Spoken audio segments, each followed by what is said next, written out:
অযোগ্যদের পাশে থাকার বার্তা মুখ্যমন্ত্রী মমতা বন্দ্যোপাধ্যায়ের।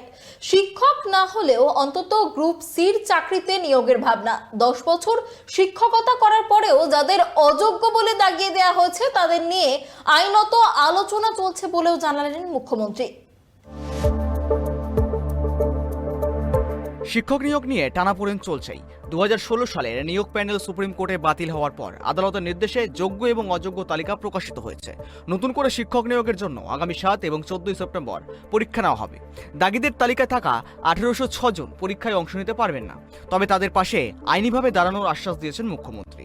বৃহস্পতিবার ধনধান্য প্রেক্ষাগৃহে শিক্ষক দিবসের অনুষ্ঠানে বক্তব্য রাখতে গিয়ে মুখ্যমন্ত্রী মমতা বন্দ্যোপাধ্যায় বলেন, এটা খুবই দুর্ভাগ্যজনক যে এতদিন স্কুলে পড়ানোর পরেও কয়েকজনকে অযোগ্য বলে দাগিয়ে দেওয়া হয়েছে।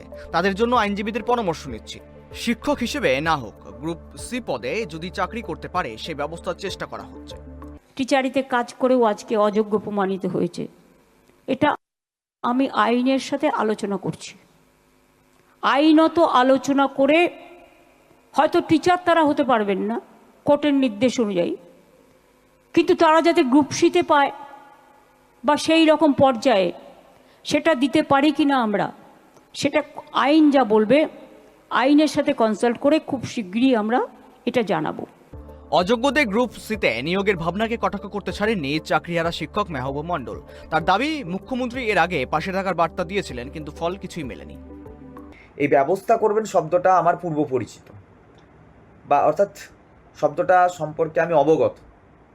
যেবার আমরা নেতাজি ইন্ডোর স্টেডিয়ামে গিয়েছিলাম সেবার উনি বলেছিলেন, প্রথমে যোগ্যদের দেখব, তারপরে অযোগ্যদের দেখব, কারো চাকরি যেতে দেব না।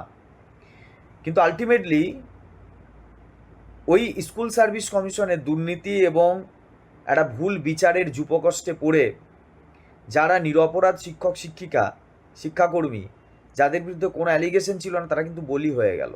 শিক্ষা থেকে রাজনীতির টানাপোড়েন চলছেই। এর মাঝে অযোগ্যদের পাশে থাকার বার্তা মুখ্যমন্ত্রী মমতা বন্দ্যোপাধ্যায়ের। জানিয়ে দিলেন, অযোগ্য মানেই পরিত্যক্ত নয়। বিকল্প পদে চাকরির সম্ভাবনার দরজা এখনো পুরোপুরি বন্ধ নয়।